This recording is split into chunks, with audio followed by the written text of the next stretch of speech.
Descobri que minha terapeuta estava compartilhando minhas sessões como entretenimento em jantares, então dei a ela algo que realmente valesse a pena comentar. A doutora Rebecca Winters vinha altamente recomendada, formada por Yale, autora publicada, com uma lista de espera mais longa que meu recibo de supermercado. Durante 6 meses eu despejei meu coração falando sobre traumas de infância, relacionamentos fracassados e ataques de pânico que me deixavam hiperventilando nos corredores do supermercado enquanto estranhos me olhavam. Ela parecia perfeita, poltronas caras de couro, diplomas cobrindo todas as paredes e aquele jeito de balançar a cabeça que fazia você se sentir ouvida. Confiei nela completamente com meus segredos mais sombrios. O primeiro sinal de alerta apareceu na festa de aniversário da minha amiga Sarah. Uma mulher com um vestido de seda caro se aproximou de mim, os olhos brilhando de reconhecimento. Você é a Emma, certo? Aquela com problemas com a mãe? Meu sangue gelou. O copo de ponche escorregou dos meus dedos. Eu nunca tinha visto aquela mulher na vida. Rebecca conta as histórias mais fascinantes sobre seus pacientes, ela continuou, alheia ao meu horror.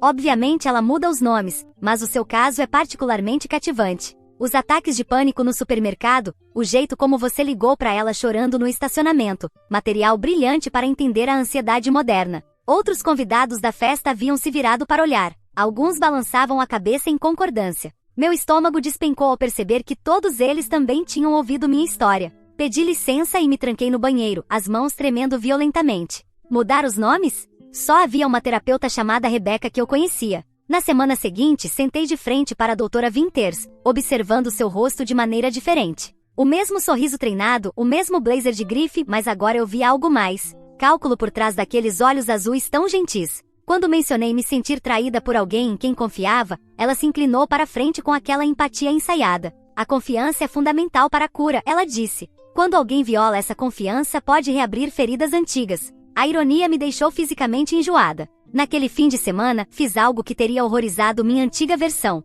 Eu a segui. A doutora Winters morava em um bairro sofisticado, onde as casas pareciam exposições de museu. Na noite de sábado, carros de luxo lotavam sua entrada. Pela janela da sala de jantar, a observei comandando a cena em uma festa, taça de vinho na mão, gestos animados pintando uma história, a minha história. Ela estava descrevendo meus ataques de pânico. Como eu tinha ligado para ela chorando de um estacionamento do Walmart porque as luzes fluorescentes desencadearam flashbacks. Os convidados estavam hipnotizados com cada palavra. Alguns riam de partes que tinham me destruído. Uma mulher até enxugou lágrimas de tanto rir. Um homem ergueu a taça para Rebecca. Você faz a terapia parecer melhor que a Netflix. Eu estava enfiada nos arbustos, assistindo estranhos brindarem a minha dor enquanto bebiam vinhos que provavelmente custavam mais do que gasto com compras do mês. Na segunda-feira de manhã, marquei uma sessão de emergência. Tenho tido pensamentos perturbadores, disse a ela mantendo a voz firme. Fantasias de vingança. Bem detalhadas. A caneta dela deslizou pelo bloco de notas com renovado interesse. Eu podia praticamente ver os cifrões em seus olhos. Aquilo daria um excelente material para o próximo jantar. Conte-me mais sobre essas fantasias, ela disse, inclinando-se à frente. Respirei fundo, canalizando todas as aulas de atuação que fiz na faculdade. Fico imaginando o que faria com alguém que traiu minha confiança, alguém que fingiu se importar comigo, mas na verdade estava me usando. Durante os 45 minutos seguintes, teci histórias elaboradas de vingança, envolvendo humilhação pública e destruição de carreira. Ela anotava furiosamente, ocasionalmente pedindo esclarecimentos sobre os detalhes mais criativos. Esse nível de planejamento é preocupante, disse ela ao final da sessão. Devemos explorar essa raiva na próxima semana. Marquei outro horário e fui embora, sabendo exatamente o que ela comentaria no próximo jantar. A ironia era deliciosa. Ela estava tão ansiosa para colher minhas fantasias falsas de vingança que nem percebeu o verdadeiro plano de vingança se desenrolando bem diante do seu rosto perfeitamente esculpido. Naquela noite comecei a planejar de verdade. Primeiro, eu precisava de provas concretas. Tudo que eu tinha eram relatos de terceiros em uma festa e minhas próprias observações pela janela. Um conselho de licenciamento precisaria de mais que isso. Entrei em contato com meu amigo Marcos, que trabalhava com segurança da informação em uma grande corporação e tinha um negócio paralelo ajudando pessoas com problemas tecnológicos que nem sempre eram estritamente legais. Preciso de ajuda com um projeto, disse a ele durante um café em um pequeno restaurante no centro, escolhendo cuidadosamente as palavras. Alguém está compartilhando informações privadas sobre mim sem consentimento. Preciso documentar isso acontecendo. Marcos era um cara alto e magro com óculos grossos, que parecia mais um bibliotecário do que alguém capaz de invadir os servidores do Pentágono antes do café da manhã. Ele estudou meu rosto por um longo momento, seus olhos escuros sérios por trás das armações finas. Que tipo de informação privada? Perguntou em voz baixa, inclinando-se sobre a mesa pequena. Informações médicas. Sessões de terapia. Violação de sigilo profissional. Sua expressão endureceu imediatamente. Marcos já havia feito terapia após um divórcio conturbado que o deixou emocionalmente devastado, e a ideia de alguém violar essa confiança sagrada claramente mexeu fundo com ele. Isso é extremamente grave, disse ele, empurrando os óculos no nariz com uma raiva contida. O que você precisa em 2 dias? Ele me forneceu uma coleção de pequenos dispositivos de gravação que pareciam objetos do cotidiano. Carregadores de celular, canetas, porta-retratos, até uma planta falsa que podia ficar discretamente numa prateleira.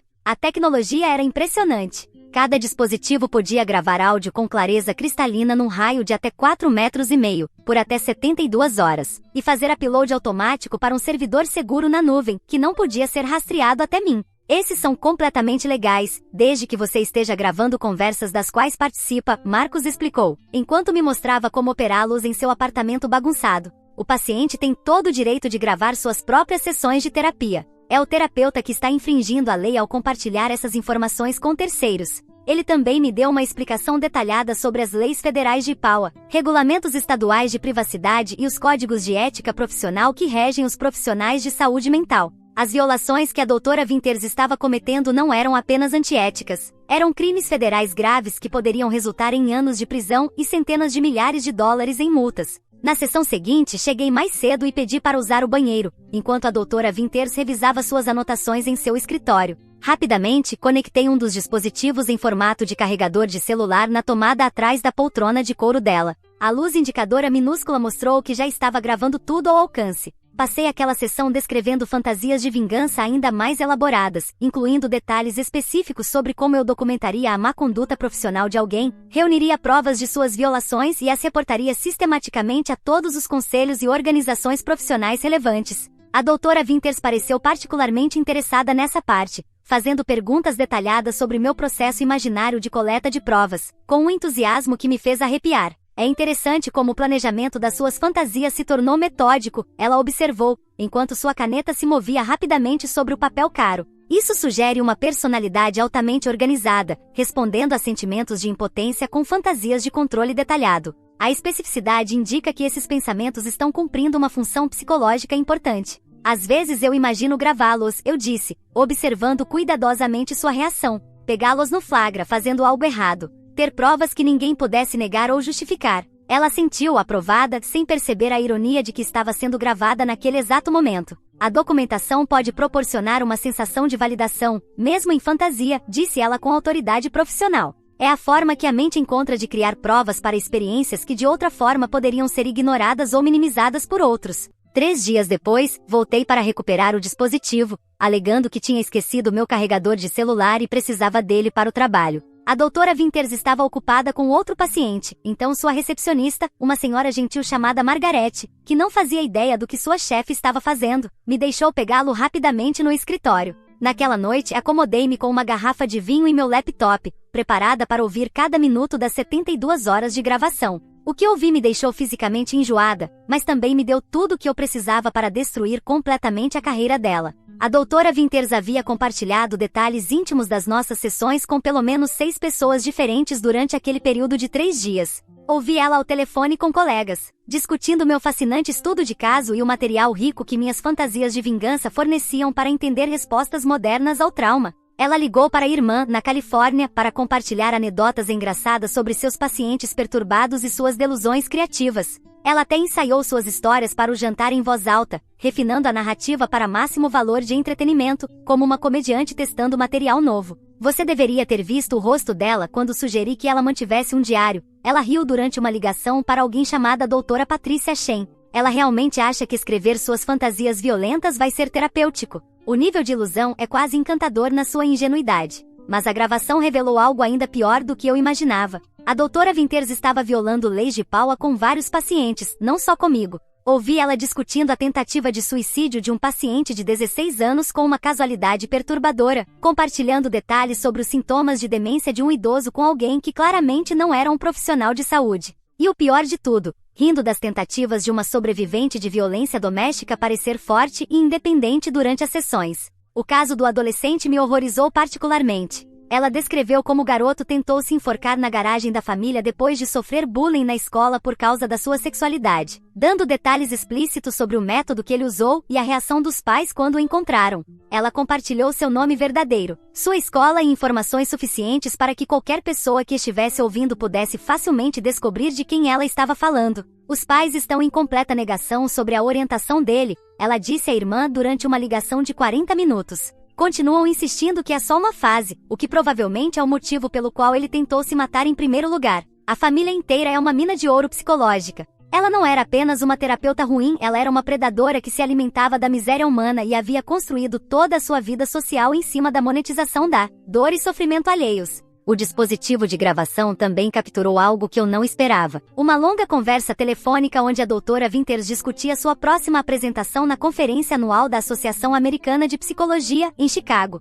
Ela planejava usar casos de pacientes anonimizados como exemplos em sua apresentação sobre abordagens inovadoras para tratar traumas complexos na era moderna. O meu caso era seu exemplo principal, R. Ela já tinha escrito a maior parte da apresentação, descrevendo meus ataques de pânico, trauma médico na infância e ideias violentas preocupantes recentes, com detalhes suficientes para que qualquer pessoa que me conhecesse pudesse facilmente me identificar. Ela até planejava incluir citações das nossas sessões, alegando que demonstravam padrões clássicos de resposta ao trauma em contextos terapêuticos contemporâneos. Eu já a tinha nas mãos, mas ainda não tinha terminado de coletar provas. Nas 2 semanas seguintes, tornei-me a paciente perfeita. Marquei sessões adicionais 2 vezes por semana, alegando que minhas fantasias de vingança estavam se intensificando e se tornando mais detalhadas e perturbadoras. Descreve planos elaborados envolvendo o roubo de identidade, chantagem, sabotagem profissional e destruição sistemática da vida pessoal e profissional de alguém. A doutora Winters devorava tudo aquilo como uma pessoa faminta diante de um banquete, tomando notas detalhadas e me encorajando a explorar plenamente esses sentimentos, sem julgamento ou censura.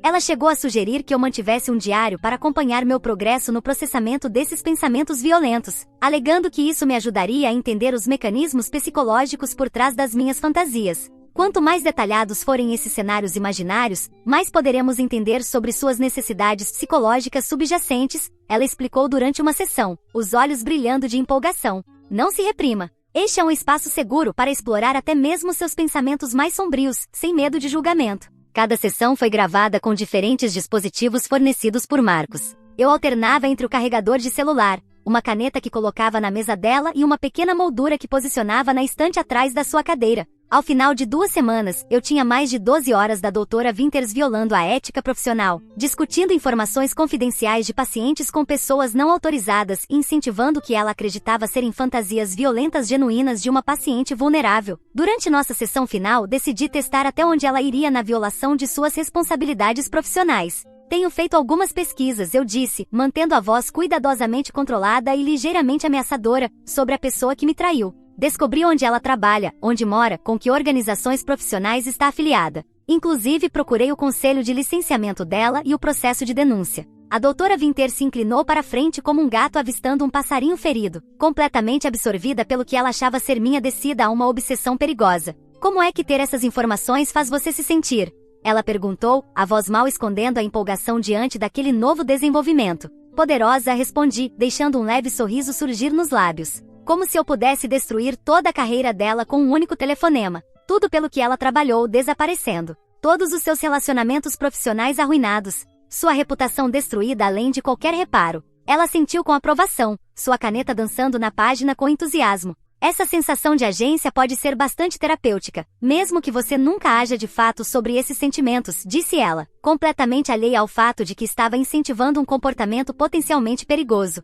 A fantasia de controle muitas vezes ajuda sobreviventes de traumas a processar sentimentos de impotência. Mas e se eu agisse? Perguntei, inclinando a cabeça numa imitação perfeita do gesto dela. Hipoteticamente, claro. E se eu de fato denunciasse essa pessoa por má conduta profissional? Isso seria moralmente errado, mesmo que ela merecesse? A doutora Winters realmente sorriu. Um sorriso frio calculado, que não se parecia em nada com a empatia calorosa que ela normalmente fingia para os pacientes. Às vezes as pessoas precisam enfrentar as consequências de suas ações, ela disse, a voz assumindo um tom quase predatório. Se alguém está realmente prejudicando os outros através de má conduta profissional, denunciá-lo pode, na verdade, proteger futuras vítimas. O bem maior às vezes exige sacrifícios individuais. Assenti pensativa, como se estivesse processando essa sabedoria profunda da minha terapeuta de confiança. Você está absolutamente certa, eu disse. Algumas pessoas realmente precisam enfrentar as consequências de suas ações. É quase como uma obrigação moral garantir que elas não possam mais machucar ninguém.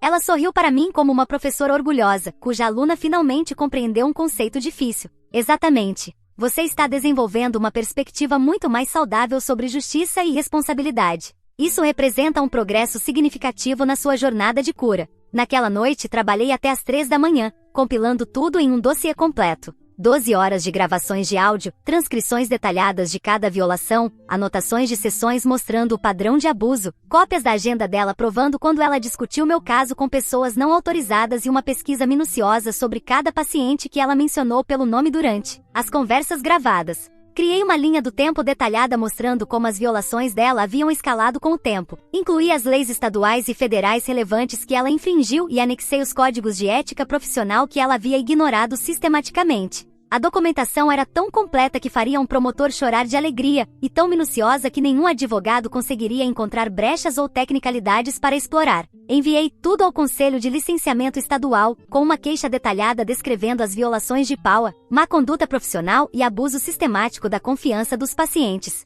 Mas eu não parei por aí. Enviei cópias para a Associação Americana de Psicologia, para a seguradora de responsabilidade profissional dela, para os organizadores da conferência onde ela estava programada para se apresentar e para todas as organizações profissionais das quais ela fazia parte. Mas ainda não tinha terminado minha campanha por justiça. Também compilei pacotes individuais para as famílias de cada paciente que ela havia violado. Os pais do adolescente que tentou suicídio receberam gravações dela discutindo as lutas privadas do filho, junto com informações de contato de advogados especializados em violações de privacidade médica. A família do idoso com demência recebeu provas de que ela havia compartilhado suas informações médicas com pessoas não autorizadas, além de documentação mostrando como ela zombava da condição dele para fins de entretenimento. A sobrevivente de violência doméstica recebeu documentação completa mostrando como seu trauma privado havia sido transformado em assunto de festa, junto com recursos legais para iniciar um processo. Cada pacote incluía uma explicação detalhada de seus direitos legais, informações de contato de advogados especializados em violações de privacidade médica e cópias de todas as evidências relevantes, organizadas de forma a facilitar o trabalho dos advogados na construção dos casos.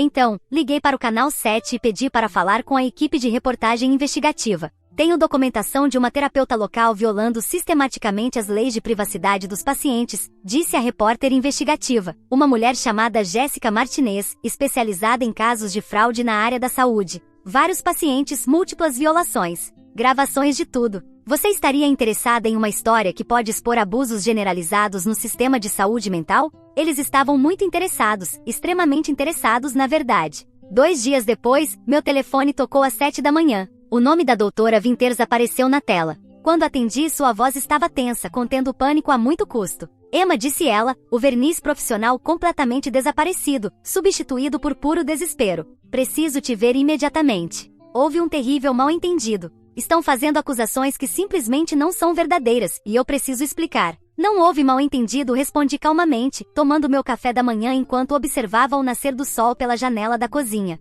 Você violou minha confiança, e a confiança de todos os pacientes que confiaram em você. Você transformou nosso trauma em entretenimento para seus jantares e avanço profissional. Nunca usei nomes reais em ambientes sociais, disse ela a voz quase em tom histérico. Tudo foi completamente anonimizado e protegido pela confidencialidade entre médico e paciente. Segui todos os protocolos adequados. Você usou detalhes suficientes para que completos desconhecidos me reconhecessem em uma festa, interrompi, mantendo minha voz firme e controlada. E tenho gravações suas usando nomes reais e informações identificáveis de vários pacientes em conversas com pessoas não autorizadas, que não tinham nenhuma necessidade legítima de ter acesso àquelas informações. O silêncio se estendeu por tanto tempo que achei que ela tivesse desligado. Finalmente ela falou, com a voz quase num sussurro. O que você quer? Dinheiro? Posso te pagar o que quiser. Podemos resolver isso de forma privada, sem envolver as autoridades. Não quero nada de você, disse, sentindo uma profunda satisfação com o terror evidente dela.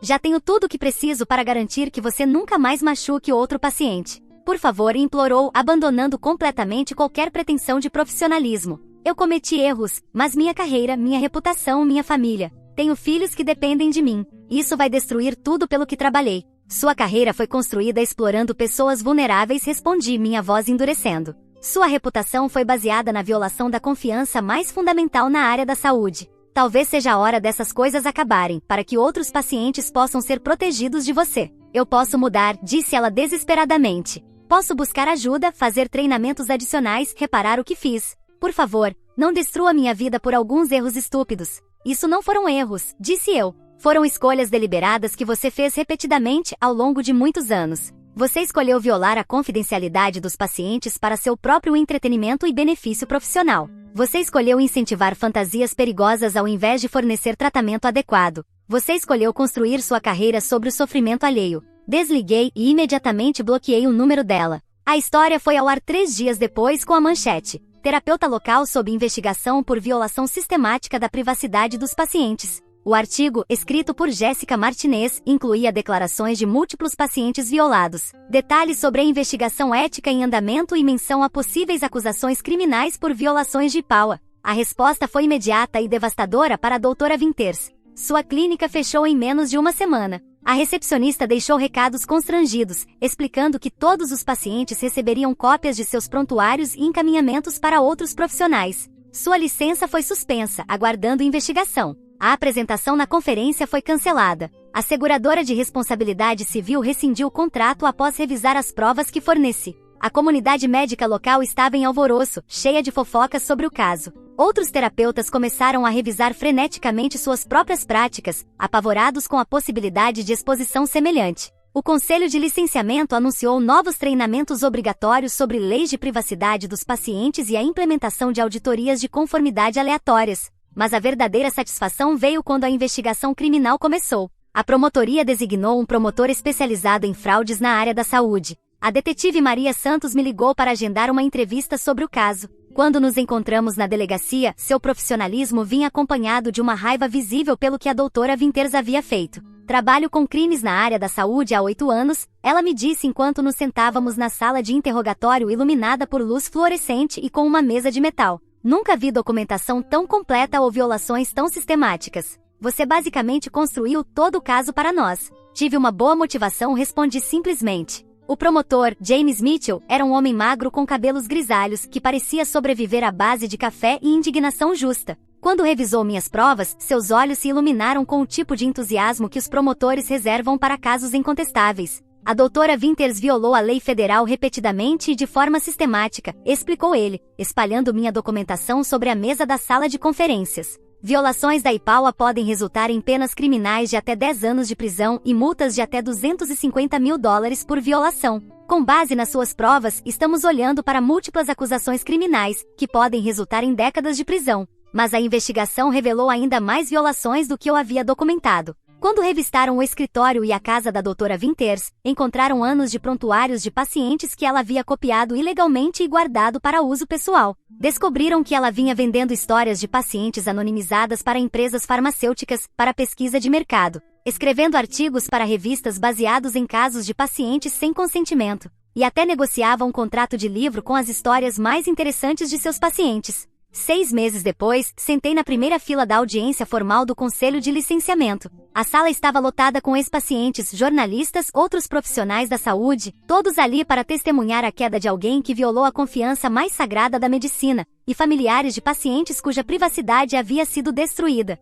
A doutora Winters havia perdido muito peso e parecia anos mais velha do que quando eu a via em seu consultório. Suas roupas caras de grife haviam sido substituídas por um simples terno preto que pendia frouxo em seu corpo enfraquecido. Seu cabelo outrora impecável agora estava manchado de grisalho, e ela lançava olhares nervosos para a galeria cheia de pessoas cujas vidas ela havia destruído. Seu advogado, um homem nervoso chamado David Kowalski, claramente sabia que estava lutando uma batalha perdida. Ele tentou desesperadamente argumentar que minhas gravações haviam sido obtidas ilegalmente e não deveriam ser admissíveis. O advogado do conselho rapidamente derrubou isso. Os pacientes têm o direito absoluto de gravar suas próprias sessões de terapia, explicou com paciência. As violações da doutora Winters ocorreram na presença da paciente, tornando todas as gravações completamente legais e admissíveis sob as leis estaduais e federais. Quando chamaram meu nome para testemunhar, levantei-me lentamente, sentindo o peso das esperanças de todos os pacientes violados pela justiça recaindo sobre meus ombros. A doutora Winters uma vez me disse que a confiança é fundamental para a cura. Comecei. Minha voz ecoava claramente pela sala silenciosa. Ela estava absolutamente certa. Quando alguém viola essa confiança, especialmente alguém em posição de poder e autoridade, isso pode reabrir feridas antigas e criar novos traumas. Mas às vezes isso também pode te dar força e determinação para garantir que essa pessoa nunca mais machuque ninguém. Apresentei minhas provas metodicamente, conduzindo o conselho por 12 horas de gravações que documentavam violações sistemáticas envolvendo múltiplos pacientes ao longo de vários anos. Mostrei como ela usava nossos momentos mais vulneráveis como entretenimento, como construiu apresentações profissionais em cima das nossas lutas privadas, como transformou nosso processo de cura em seu centro de lucro pessoal. Os rostos dos membros do conselho se tornaram cada vez mais sombrios à medida que ouviam gravação após gravação da doutora rindo dos traumas dos pacientes, compartilhando informações identificáveis com pessoas não autorizadas e tratando dados médicos confidenciais como fofoca a ser trocada por status social. O advogado da doutora Winters tentou me interrogar, sugerindo que eu havia armado uma armadilha para sua cliente ao inventar fantasias de vingança elaboradas com o propósito específico de provocar suas violações. Então você admite que criou deliberadamente conteúdo fictício com o objetivo de manipular a doutora Winters a cometer violações? Perguntou ele, claramente achando que havia encontrado um ponto fraco no meu caso. Sorri calmamente já antecipando essa linha de ataque. Eu disse à doutora Winters exatamente o que ela queria ouvir, histórias que ela pudesse transformar em entretenimento para seus jantares, respondi. O fato de ela ter encorajado e documentado o que acreditava serem fantasias violentas genuínas, ao invés de tratá-las adequadamente ou me encaminhar para cuidados apropriados, apenas prova o quanto ela é incapaz de exercer a terapia. O rosto do advogado desabou ao perceber que sua pergunta apenas piorara a situação para sua cliente. Outros pacientes testemunharam sobre suas próprias violações. Ex-colegas da doutora relataram conversas suspeitas e revelações inapropriadas que testemunharam, mas falharam em denunciar. Até sua recepcionista Margaret testemunhou sobre o fluxo constante de chamadas pessoais em que informações privadas de pacientes eram discutidas abertamente. A audiência durou 3 dias com o testemunho de mais de 20 pessoas e a apresentação de centenas de evidências. A própria doutora Winters nunca depôs, por orientação de seu advogado, que sabia que qualquer coisa que ela dissesse poderia ser usada contra ela no processo criminal em andamento. O conselho deliberou por 2 horas. A licença da doutora Rebecca Winters foi permanentemente revogada. Ela foi condenada a pagar uma multa total de $75.000 ao Conselho Estadual e enfrentava acusações criminais adicionais por violações da IPAUA, que poderiam resultar em pena de prisão e multas federais que ultrapassavam $2 milhões. Ao sairmos da audiência, ela se aproximou de mim no corredor. Seus olhos estavam vermelhos, desesperados, sua aparência outrora impecável completamente desleixada. Espero que destruir minha vida tenha valido seu momento de vingança, disse ela com amargura, a voz tremendo de raiva e desespero. Olhei para ela calmamente, sentindo nada além de uma satisfação fria e a mais completa sensação de justiça feita. Eu não destruí sua vida, disse. Suas escolhas destruíram sua vida. Eu apenas documentei e garanti que as pessoas que você machucou soubessem o que você fez com elas. Você deveria ser minha paciente, não meu juiz e júri. Você está certa, respondi. Eu deveria ser sua paciente. Mas você me transformou em seu entretenimento. Você teve uma escolha. Toda vez que compartilhou minhas informações privadas, você escolheu violar minha confiança para sua própria diversão. O rosto dela desmoronou quando finalmente compreendeu o peso total da sua situação. Eu nunca quis machucar ninguém, murmurou. É que as pessoas gostavam das histórias. Isso me tornava popular nas festas. Eu me sentia importante. Você se sentia importante ao transformar a dor dos outros no seu show particular de comédia, disse eu. Cada risada que você recebeu foi às custas de alguém que confiou em você com seus traumas mais profundos. 1 ano depois, recebi uma ligação da detetive Santos com a atualização final do processo criminal. A doutora Winters se declarou culpada de 12 acusações criminais por violações da IPAUA, para evitar um julgamento que teria resultado em penalidades ainda mais severas. Ela foi condenada a 3 anos de prisão federal e ordenada a pagar uma restituição total de $1.800.000 às suas vítimas. Mas mais importante que isso, meu caso abriu as comportas da responsabilização em todo o sistema de saúde mental. 3 ex-pacientes de sua antiga clínica em Portland se apresentaram com queixas semelhantes. A investigação revelou que ela vinha violando a confidencialidade dos pacientes há mais de uma década, usando os momentos mais vulneráveis dos seus clientes como assunto de festa e material de conferência em vários estados. O FBI assumiu o caso, tratando-o como fraude organizada no sistema de saúde. Eles descobriram toda uma rede de profissionais de saúde que vinham compartilhando informações de pacientes de forma inapropriada. Vários outros terapeutas e médicos agora estavam sob investigação por violações semelhantes. Os conselhos de licenciamento em 5 estados haviam iniciado investigações sobre as práticas passadas da doutora Winters e de seus associados. Seus ex-colegas estavam sendo interrogados sobre o que sabiam e quando souberam. Todo o sistema de saúde mental começou a implementar novos procedimentos de supervisão, exigências obrigatórias de denúncia e auditorias aleatórias de conformidade para prevenir violações semelhantes. Nunca voltei à terapia depois dessa experiência, não porque eu não precisasse, mas porque aprendi algo mais valioso do que qualquer sessão poderia me ensinar. Às vezes, a melhor cura vem de se recusar a deixar as pessoas saírem impunes após te machucarem, e de garantir que elas não machuquem mais ninguém. A ONG que fundei, Proteção da Privacidade dos Pacientes, agora ajuda outras vítimas de violações de privacidade na área da saúde a navegar pelo sistema jurídico e a enfrentar os profissionais que abusaram da sua confiança. Já ajudamos a garantir a condenação de 12 profissionais de saúde e recuperamos mais de 5 milhões de dólares em indenizações para pacientes violados. No mês passado, fui convidada a palestrar na conferência anual da Associação Americana de Psicologia, a mesma conferência onde a doutora Winters havia planejado apresentar meu caso como entretenimento. Fiquei em pé no púlpito onde ela teria ficado, e contei a verdadeira história do que acontece quando profissionais da saúde violam a confiança de seus pacientes. A plateia permaneceu em silêncio durante toda a minha apresentação. Quando terminei, recebi uma ovação de pé que durou 5 minutos. Após meu discurso, uma jovem mulher se aproximou de mim, chorando. Minha terapeuta compartilhou minha história de transtorno alimentar no clube do livro dela, disse ela. Achei que eu estava louca por me sentir mal com isso. Obrigada por me mostrar que eu não estava errada em me sentir violada. Dei a ela meu cartão e a conectei com um de nossos advogados. Algumas pessoas colecionam selos. Outras colecionam moedas, vinhos raros ou livros antigos. A doutora Rebecca Winters colecionava dor e trauma alheios, acumulando nossos momentos mais vulneráveis como troféus, para exibir como moeda social. Mas eu colecionei algo muito mais valioso: justiça, responsabilização, e a satisfação de saber que uma predadora não poderia mais machucar aqueles que mais confiavam nela. E o melhor de tudo, toda vez que alguém pesquisa o nome dela no Google, encontra artigos sobre seus crimes. Todo paciente em potencial que ela poderia ter explorado agora saberá exatamente que tipo de pessoa ela realmente é. Toda festa em que ela aparecer incluirá pessoas que sabem que ela é uma criminosa condenada que traiu a confiança mais sagrada na medicina. Sua reputação, algo que ela valorizava mais do que o bem-estar dos seus pacientes, está destruída para sempre. E isso, como ela mesma diria se ainda tivesse licença para praticar a terapia, é algo verdadeiramente terapêutico.